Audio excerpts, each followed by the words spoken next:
Hi friends, चलिए देखते हैं आज क्लास 10 का मैथ का मॉडल क्वेश्चन सेट 1 आपको अवेलेबल करा चुके हैं एक दिन पहले। ठीक है, आज देखेंगे हम लोग सेट 2 में किस टाइप का क्वेश्चन मैथ में आएगा या फिर यहाँ पर किस तरह से क्वेश्चन को हम लोग देखेंगे। ऑब्जेक्टिव क्वेश्चंस जिसमें बताए हैं कि आप लोग जानते हैं बोर्ड के थ्रू ये बताया गया है कि 40 मार्क्स का जो होगा क्वेश्चन होगा। ठीक है, जिसमें से आपको बोले हैं कि अगर इस तरह का वीडियो को अगर आप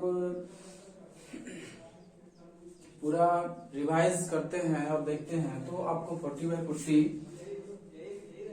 आने का मोर पॉसिबिलिटी है, मोर चांसेस है। ठीक है, तो चलिए देखते हैं यहाँ पर क्वेश्चन नंबर 156 का अभाज्य गुणनखंड यानी कि 156 का अभाज्य गुणनखंडों का गुणनफल कौन सा सही होगा। ठीक है, इसमें से कौन सा ऑप्शन जो है 156 का अभाज्य गुणनखंड, तो आप 156 का अभाज्य गुणनखंड करके देख भी सकते हैं।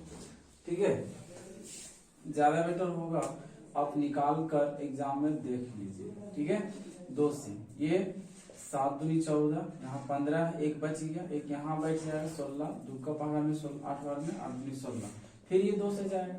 ठीक है, क्योंकि लास्ट का जो डिजिट है 8 है, 2 से तो जाएगा ही जाएगा। यहीं से हम लोग देख सकते हैं कि यहाँ 2 ठो 2 है, 2 ठो 2 कहाँ है, 1 है, यहाँ 2 है, 1 है, 1 है, 2 वाला, मतलब ये आंसर हो जाएगा। ठीक है, और अगर इसमें ये करना है तो यहाँ से आप इसको आगे सॉल्व कर सकते हैं। ठीक है, अगर यहाँ से सॉल्व कर दिए क्या हो जाएगा 39 39 हो जाएगा। ठीक है, और इसको 3 से दे देंगे तो 33 39, तो ये 2 2 2 ठो, तो 2 बार 2 रहता है। इसको इस तरह से लिख सकते हैं, 2 ठो 2 है तो 2 का पावर 2, 3 13, इस तरह से लिख सकते हैं, जो कि ये ऑप्शन बी सही हो जाएगा। अब नेक्स्ट क्वेश्चन क्या कह रहा है, बहुपद px में शून्यकों की संख्या, ये ग्राफ है, इस ग्राफ से देखकर शून्यकों की संख्या कितनी है इसको बताना है। ठीक है, तो यहाँ हम लोग देख सकते हैं जो एक्स अक्ष है, इस एक्स अक्ष को ये ग्राफ कितना बार काट रहा है, तो 2 बार, तो यहाँ पर ऑप्शन नंबर सी में है 2, तो इसका आंसर सी हो जाएगा।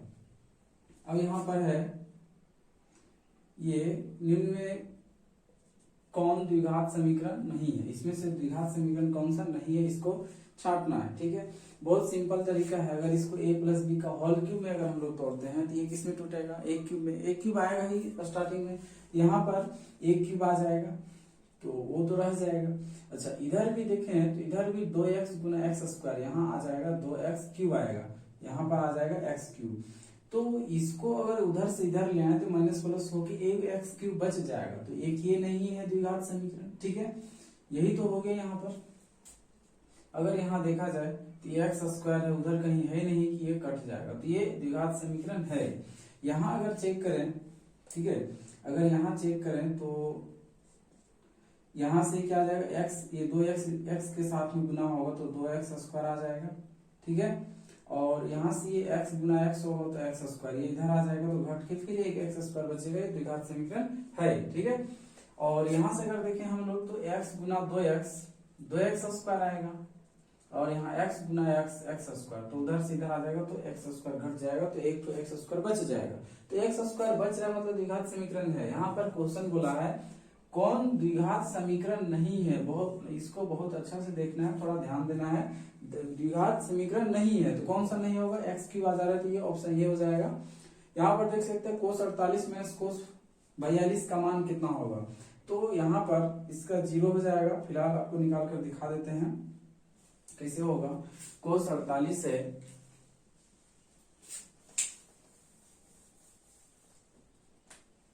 ये cos 48 माइनस sin 42 है, तो cos 48 को चेंज कर देते हैं। ठीक है, cos 48 को क्या हम लोग ऐसा चेंज कर सकते हैं, sin 90 माइनस थीटा, और थीटा की जगह पर कितना रखेंगे, मतलब कि ये sin 90 minus theta cos theta होता है। ठीक है, तो यहाँ पर इसको डायरेक्ट ऐसा ना लिख के ऐसा भी लिख सकते हैं, cos 90 में कितना माइनस करेंगे कि 48 यानी कि 48 बचेगा, तो 42 माइनस करेंगे, 42 माइनस करेंगे तो 48 बचेगा, cos का cos रहेगा। ठीक है, हम लोग जानते हैं यहाँ माइनस, हम लोग जानते हैं cos 90 माइनस थीटा हो जाता है sin थीटा, थीटा की जगह पर 42 यानी कि 42, यहाँ भी 42 और इधर साइन 42 तो है ही, तो साइन 42 मैंने साइन 42 क्या हो जाएगा, घट के 0 हो जाएगा। ठीक है, इस तरह से आगे देखते हैं। समांतर श्रेणी दिया हुआ है और कह रहा है ये 3 - 2 - 7 के लिए सार्वंतर बताइए। इसके लिए सार्वंतर मतलब कॉमन डिफरेंस बताना है, यहाँ से कितना आगे बढ़ा है। ठीक है, यहाँ से ये कितना आगे बढ़ा है, या तो फिर ऐसे कह ले कि दूसरा पद में पहला पद घटाने पर कितना आता है। दूसरा पद कितना है, -2, और पहला पद कितना है, तो 3 है। ठीक है, तो -2 में माइनस कर देंगे 3 को, तो ये आ जाएगा कितना, -5 आ जाएगा। तो यहाँ पर ऑप्शन देख सकते हैं, ऑप्शन सी में है -5। यहाँ पर ध्यान देना है, नहीं तो 5 भी है ऑप्शन में। ठीक है,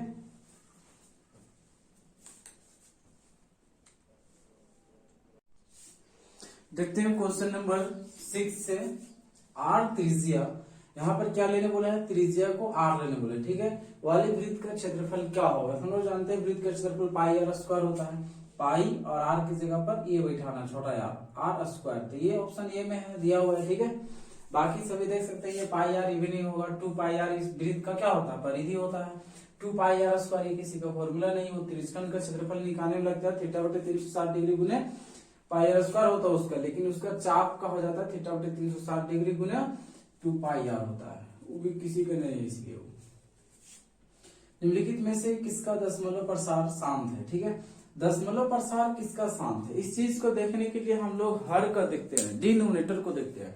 ये डिनोमिनेटर कितना है, 8 है, इसका इतना, इसका इतना, इसका इतना है। ठीक है, तो यहाँ हर जितना रहता है उसका यहाँ पर क्या करते हैं, गुणनखंड करते हैं, यानी कि फैक्टराइज करते हैं। ठीक है, और उसको देखते हैं कि गुणनखंड उसका फैक्टराइज में कौन कौन सा डिजिट आया है। ठीक है, डिजिट को देखते हैं। अगर ओनली फॉर 2 और 5, ये दोनों 2 और 5, या कोई 2 या कोई 5, ठीक है, ये 3 ऑप्शन 2 5 या 2 या तो फिर 5, अगर ये तीनों में से कोई एक रहता है तो इसका दशमलव प्रसार शांत हो जाएगा। अन्यथा इसके अलावे कोई भी प्राइम नंबर अगर आ जाता है या कोई भी अभाज्य संख्या अगर आ जाता है उसका फैक्टराइजेशन में, तो ये शांत नहीं होगा। जैसे यहाँ देख सकते हैं, ये 17 8 का एलसीएम निकालेंगे या तो फिर फैक्टराइज करेंगे, 2 × 2 × 2 होगा, केवल 2 है, तो ये शांत आवृत्ति हो जाएगा।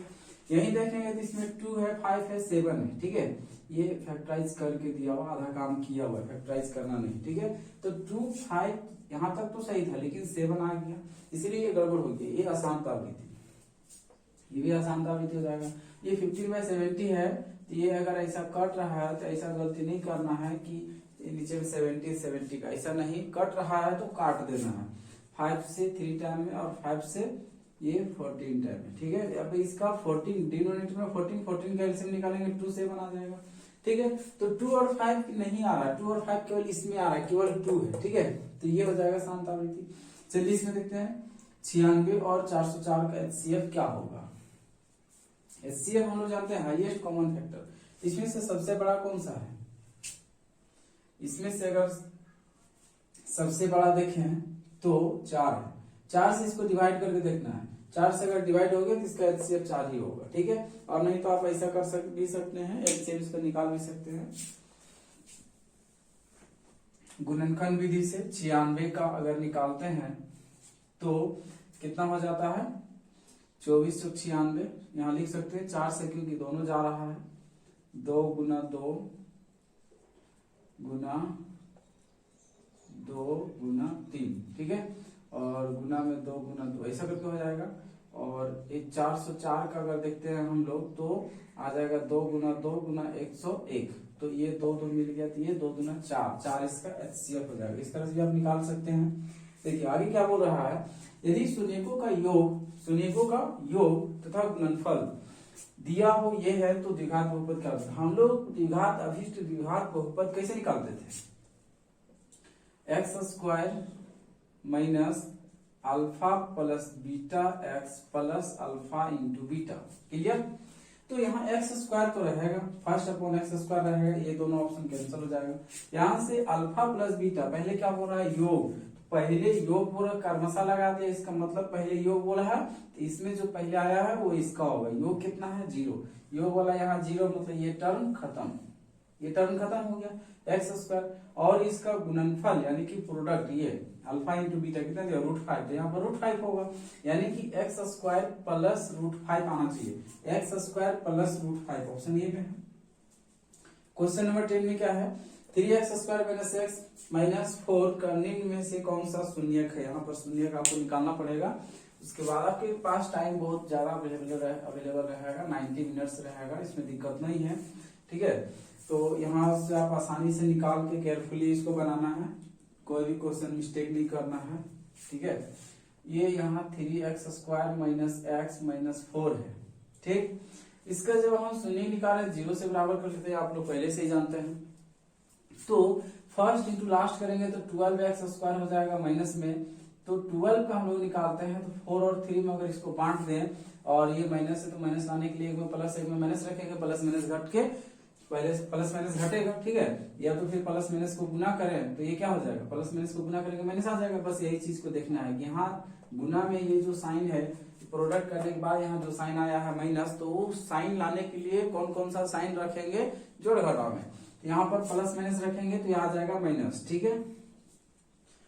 और बड़ा को माइनस रखेंगे तो घट के आ जाएगा, यहाँ पर बड़ा को माइनस रख दिए, दोनों आप घट जाएगा तो एक बचेगा, और साइन किसका रहेगा माइनस का रहेगा, क्योंकि माइनस वाला बड़ा है, ठीक है। इसमें एक्स बैठा देंगे, इसमें एक्स बैठा देंगे, माइनस 4x में 3x घट जाएगा तो माइनस 1x बचेगा।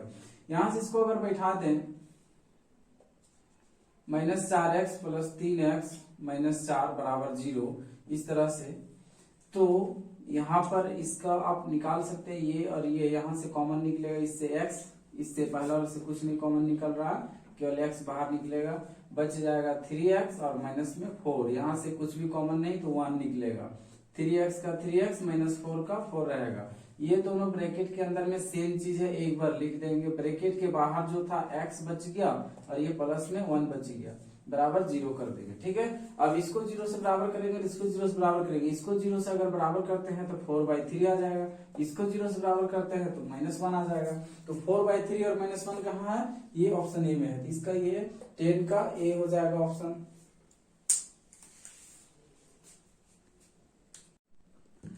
देखते हैं क्वेश्चन नंबर 11, यदि वियुक्तिकर D 7 हो तो इसका मूल्य क्या होगा।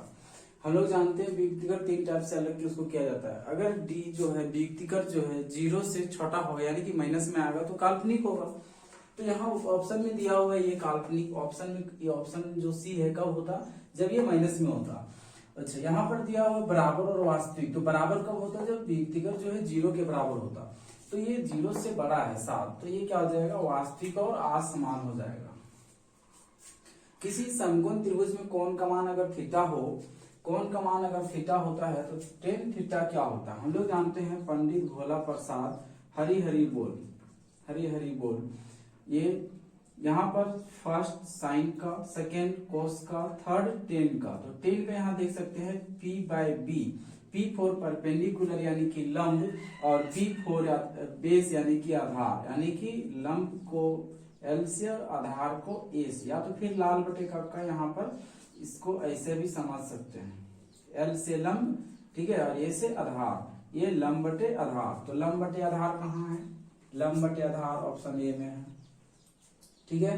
दिए गए आकृति में, आकृति दिया गया है जिसमें D समांतर BC, यहाँ पर D समांतर BC दिया गया है, ये सॉरी D, अच्छा यहाँ D होगा, D समांतर BC है, तो निम्न में DC का मान उल्टा हो गया लगता है, DB होगा यहाँ, सॉरी DB का मान x माने हैं तो DB का मान क्या होगा। हम लोग जानते हैं अगर ये इसका पैरेलल होता है, यहाँ थेल्स पर में लगता है, यानी कि AD/DB, ये AD/DB बराबर होगा यही बटा इसी का। तो AD कितना है 1 है, DB कितना x है, यहाँ से AB कितना है 1, यही 1.5, और EC कितना है 3 है। पॉइंट हटा दिए, नीचे एक 0, 15 कम 15, 15 दूनी 30, एक कैंसिल हो गया, x बराबर कितना आ गया 2 आ गया, ऑप्शन ए हो जाएगा। अब यहाँ विभाजन सूत्र क्या है, कौन सा है जो विभाजन सूत्र सही लिखा हुआ है, तो हम लोग जानते हैं ये माइनस है, ठीक है, सब कुछ सेम है, बस यहाँ माइनस है। माइनस कब रहता है, जो बाह्य रूप से रेखाखंड को विभाजित करता है। हम लोग ये नहीं पढ़ते हैं, हम लोग आंतरिक रूप से विभाजित करने के लिए पढ़ते हैं। आंतरिक रूप से विभाजित किया जाता है तो विभाजित करने वाला बिंदु का सूत्र क्या होता है, तो ये हो जाएगा m1x2 plus m2x1 bye m1 plus m2, इस तरह से ये हो जाएगा। ठीक है, यहाँ ये माइनस ए प्लस ए भी नहीं होगा, नम तो होगा। यहाँ cos 60, ठीक है, cos 60 जो है, cos 60 किसके बराबर होता है, हम लोग जानते हैं cos 60 जो है sin 30 के बराबर होता है। ठीक है, तो sin 30 का वैल्यू हम लोग निकालेंगे। sin 30 कितना नंबर में आता है वैल्यू चार्ट में, 0 डिग्री, उसके बाद 30 डिग्री। ठीक है, तो फर्स्ट में 0 होता है, सेकेंड में 1/2 होता है, यानी कि sin 30 का वैल्यू 1/2, इसका मतलब cos 60 का भी वैल्यू 1/2 ही होगा। ठीक है, देखते हैं question number 16, tan 90 minus theta का मान क्या होगा। हम लोग जानते हैं tan 90 माइनस थीटा, tan जो होता है चेंज हो जाता है कोट में और थीटा को लेकर आता है, यानी कि कोट थीटा, यही पर ऑप्शन में दिया हुआ है। आगे का है क्वेश्चन 17, कौन थीटा वाले त्रिकोण का क्षेत्रफल, तो त्रिकोण का क्षेत्रफल हम लोग आप लोग को याद होना चाहिए, थीटा बटे 360 डिग्री गुने पाई आर स्क्वायर। ठीक, थीटा बटे 360 नहीं है, थीटा बटे 360 पाई आर स्क्वायर, ये सही है। ठीक है, यहाँ ऐसा भी हो सकता है, यहाँ पर इसको इस तरह से भी दिया जा सकता है। यहाँ पर जैसे 2 है, यहाँ पर 360 का डबल 722 पाई आर स्क्वायर, तो ये भी इसी का है, क्योंकि ये 2 और कट जाएगा 720, नीचे में आ जाएगा 360। ठीक है, इनमें से नेक्स्ट क्वेश्चन, इनमें से शंकु का क्षेत्रफल कौन सा है। यहां से देख सकते हैं हम लोग, ये फॉर्मूला नहीं है इसका, पाई आर एल अगर देखें तो ये शंकु का वक्र पृष्ठ क्षेत्रफल है। 1/3 पाई आर स्क्वायर एच जो है इसका आयतन है, पाई आर एच नहीं है, तो ये आयतन है, ये क्षेत्रफल, ये हो जाएगा इसका ऑप्शन सी। ठीक है, यहाँ क्योंकि जिक्र नहीं किया वक्र या कुल, ठीक है, इसलिए हम लोग वक्र को ही मान लेंगे, पाई आर एल जो है इसका हो जाएगा आंसर। वर्ग अंतराल 30 से 40 का वर्ग चिन्ह क्या है। ठीक है, यहाँ पर दिया हुआ वर्ग अंतराल 30 से 40, इसका वर्ग चिन्ह इसका बीचों बीच का होता है। ठीक है, 30 के बाद और 40 से पहले का बीचों बीच में, या तो फिर ऐसे समझ सकते हैं कि इसका फर्स्ट ऊपरी सीमा प्लस निम्न सीमा बटा 2, तो 40 प्लस 30 बटा 2 आ जाएगा। यहाँ पर 70 को 2 से भाग देंगे तो 35, ऑप्शन बी हो जाएगा। अब क्या कह रहे हैं नेक्स्ट क्वेश्चन की, ताश की पत्ती को अच्छी तरह से फेंटी गई है, 52 पत्तों की गड्डी है, उसको अच्छी तरह से फेंटी गई है। अब क्या कर रहे हैं, उससे एक पत्ता दृश्य निकाला जाता है, तो उसका उसमें जो निकल रहा है पत्ता, उसमें इक्का निकालने की प्रक्रिया क्या होगी। ठीक है, तो इक्का टोटल कितना होता है, अगर देखा जाए तो उसमें इक्का 4 हो जाएगा। ठीक है, इक्का जो होगा उसमें इक्का 4 होगा। क्लियर, 4 कौन कौन सा हो जाएगा, यहाँ हम फिगर छाप दे रहे हैं, आप इसको देखकर इस तरह से बता सकते हैं।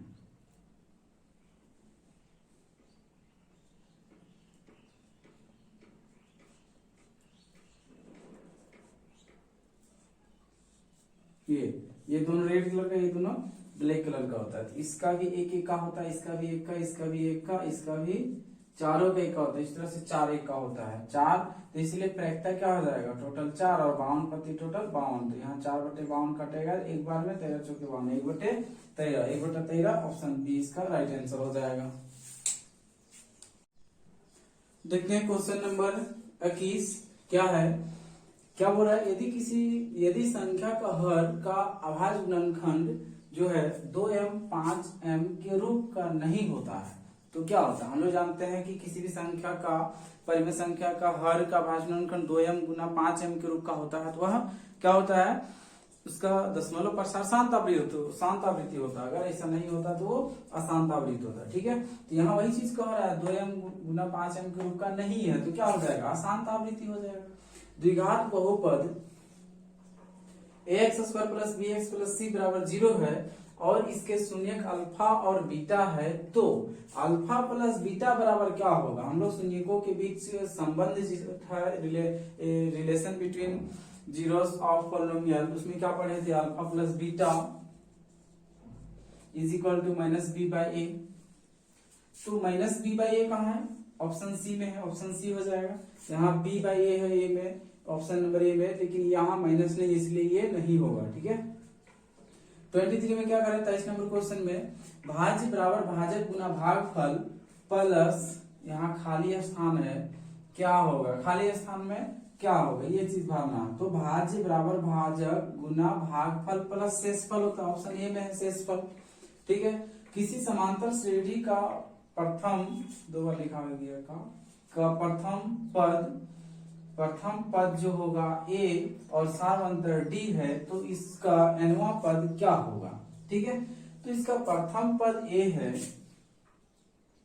तो हम लोग nवां पद an निकालेंगे, तो प्रथम पद और प्लस में n-1 इंटू डी, यही ना होगा।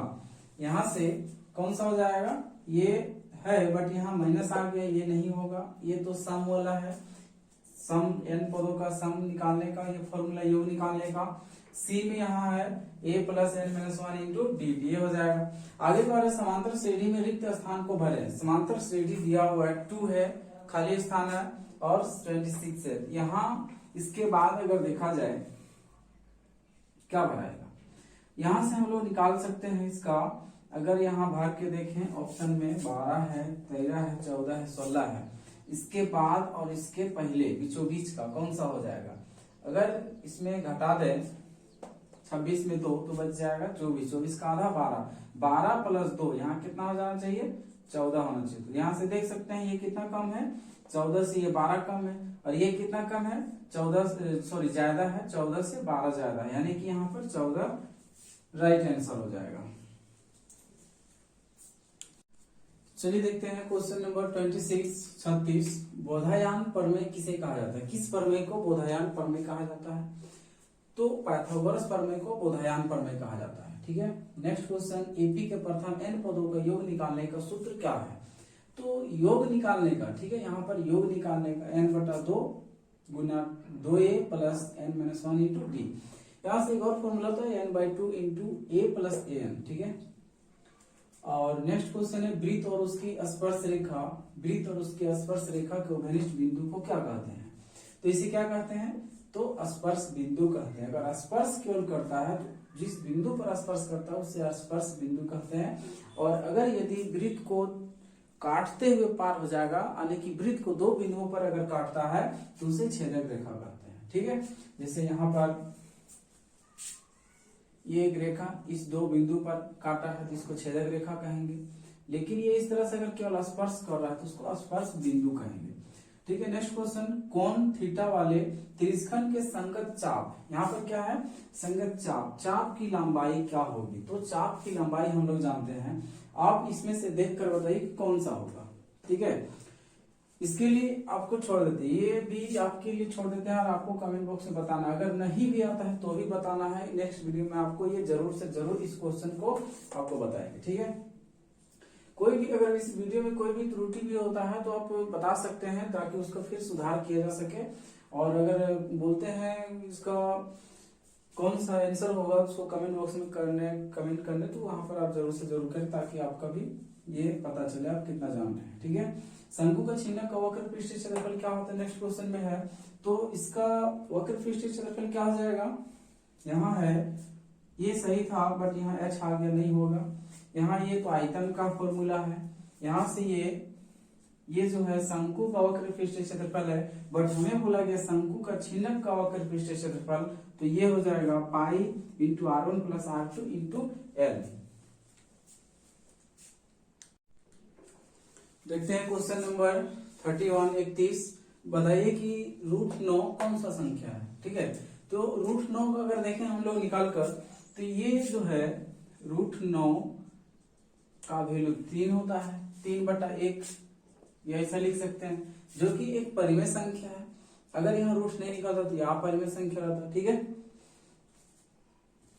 इसको अभाज्य ना करके भाज्य कर देते हैं। ठीक है, और यहाँ पर बहुपद ax square plus bx plus c के दो शून्यक अल्फा तथा बीटा है तो अल्फा गुने बीटा क्या होगा। हम लोग जानते हैं अल्फा प्लस बीटा बराबर माइनस बी बाई ए और माइनस बी बाई ए और अल्फा गुने बीटा बराबर सी बाय ए। ठीक है, यहाँ ये चीज हो जाता है। तो सी बाय ए कहाँ है, यहाँ गुणनफल बोला गया अल्फा गुने बीटा तो सी बाय ए, ऑप्शन सी हो जाएगा। कोई दो चर वाले रैखिक समीकरण का ग्राफीय निरूपण समांतर कब होगा। कोई दो ठो दिया रहेगा समीकरण, ठीक है, तब उसका ग्राफीय निरूपण करेंगे तो समांतर कब होगा। समांतर होने के लिए ये रेशियो a1 बटा a2 बराबर b1 बटा b2 बराबर नहीं होना चाहिए c1 बटा c2, तब रेशियो उसका ग्राफीय निरूपण जो होगा वो समांतर होगा। शुरू में अगर बराबर नहीं हुआ तो प्रतिच्छेदी होगा, कहीं अगर बराबर नहीं हुआ तो ये समपाती हो जाएगा, यानी कि कोइंसिडेंट। ठीक है, किसी द्विघात समीकरण के मूल क्या होंगे यदि d बराबर 0 हो। ठीक है, द्विघात समीकरण का मूल यानी कि रूट्स क्या होगा, अगर विभक्तिकर 0 हो जाएगा तो मूल क्या हो जाएगा, बराबर हो जाएगा। और 35 में क्या करें, इनमें से कौन सा परिमित समांतर श्रेणी है। ठीक है, तो यहाँ पर परिमित समांतर श्रेणी के लिए वह समांतर श्रेणी जिसका फिक्स होता है लास्ट टर्म जो होता है स्टॉपेज होता है उसको कहते हैं। यहाँ पर देख सकते हैं इसका अंत है, लास्ट है, तो यहाँ पर ऑप्शन सी इसका आंसर हो जाएगा।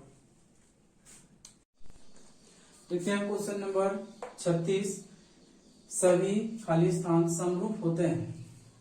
ऑप्शन में है वृत्त, त्रिभुज, चतुर्भुज, नन। तो यहाँ हम लोग अगर देखें तो चतुर्भुज में दिक्कत, चतुर्भुज में अगर यहाँ वर्ग रहता, चतुर्भुज का प्रकार में वर्ग, तब होता सभी वर्ग समरूप होते हैं। ठीक है, त्रिभुज में नहीं होगा। त्रिभुज में अगर समबाहु होता तब यहाँ पर हो जाता सभी समबाहु त्रिभुज समरूप होते हैं, ये भी नहीं होगा। तो यहाँ पर वृत्त, तो ये वृत्त, सभी वृत्त समरूप होते हैं क्योंकि सभी वृत्त एक जैसा होता है। ठीक है, दूरी सूत्र कौन सा है, दूरी सूत्र ये इसमें से ऑप्शन बी सही है। अगर आपको याद होगा तो साइन 180 का मान क्या होगा। ठीक है, साइन अगर देखें इस तरह से तो 0, 90, 270, सॉरी यहाँ पर 180, 180 और यहाँ पर 270 और यहाँ इधर 360। तो ट्रिगोनोमेट्री रेशियो हमेशा 90 और 70 पे चेंज होता है। यहाँ हम लोग इसको ऐसा लिख सकते हैं साइन 360 माइनस थीटा। ठीक है, माइनस करेंगे तो ये इसमें आ जाएगा। ठीक है, ये इसमें आ जाएगा फोर्थ क्वाड्रेंट में साइन नेगेटिव होता है, याद रखना है। तो यहाँ पर जो होगा ये तो इस पर चेंज होगा नहीं, साइन का साइन रहेगा, थीटा यहाँ पर 0 माइनस करेंगे तो यहाँ पर 0 आ जाएगा। ठीक है, क्योंकि यहाँ पर क्या है 0 है, 180 लाना, अच्छा 180 लाना, तो यहाँ पर 180 रखेंगे तो 180 में माइनस करेंगे तो ये सेकेंड क्वाड्रेंट में चल जाएगा। सेकेंड क्वाड्रेंट में साइन और कोसेक जो होता है पॉजिटिव होता है, ये पॉजिटिव रहेगा। ठीक है, और ये इसमें चेंज नहीं होता। 180 साइन का साइन रहेगा, 180 माइनस थीटा माइनस 0 डिग्री तो 0 ही रहेगा। साइन 0 का वैल्यू हम लोग कितना जानते हैं, साइन 0 का वैल्यू जो होता है वो 0 होता है। यहाँ पर ऑप्शन 20 का सही हो जाएगा। डी व्यास वाले वृत्त का क्षेत्रफल क्या होता है, व्यास कितना दे रखा है, डी दे रखा है। ठीक है, तो वृत्त का क्षेत्रफल हम लोग जानते हैं, वृत्त का क्षेत्रफल पाई आर स्क्वायर, लेकिन यहाँ जो यूज होता है ये त्रिज्या यूज होता है। हम लोग को दे रखा है व्यास, तो व्यास से हम लोग क्या निकाल लेंगे, त्रिज्या। तो त्रिज्या कैसे निकलेगा, डी को 2 से भागा देना पड़ेगा, तो आर बराबर डी बाई 2 पुट करेंगे तो इसका स्क्वायर डी स्क्वायर, और यहाँ पर 2 है तो 2 का स्क्वायर कितना हो जाएगा, 4 हो जाएगा, यानी कि 1/4 पाई डी स्क्वायर ये हो जाएगा। तो 1/4 पाई डी स्क्वायर नहीं है, यहाँ था 1/2 है। ठीक है, अगर यहाँ रहता 1/4 पाई डी स्क्वायर तो सही है, नहीं है तो यहाँ पर नन मार देंगे। ठीक है, और आगे क्वेश्चन है माध्य का सूत्र क्या होगा, सिग्मा fi बटा सिग्मा xi। इस तरह से यहाँ दिया हुआ, इसमें से कौन सा होगा, इसका आपको कमेंट बॉक्स में आपको बताना है कि इसका कमेंट बॉक्स में इसका आपको बताना है कि इसका राइट आंसर कौन सा होगा। ठीक है, चलिए मिलते हैं नेक्स्ट वीडियो में। ठीक है, इसमें देखिए कुछ क्वेश्चंस जो था कुछ कुछ क्वेश्चंस अलग था, हटके था, ठीक है। बाकी अब से जो होगा, अब का जो क्वेश्चन रहेगा एक्चुअल परफेक्ट उसी चैप्टर से रहेगा जिस चैप्टर से आपका एग्जाम में इस बार फर्स्ट टर्म में यानी कि दिसंबर में एग्जाम होने वाला है। तो इसलिए आप चैनल पर बने रहे, सब्सक्राइब नहीं किए सब्सक्राइब जरूर कर लो, बेल आइकन को प्रेस कर ले, जैसे ही वीडियो डलाएगा तो वैसे ही आपके तक पहुंचने के लिए, ठीक है।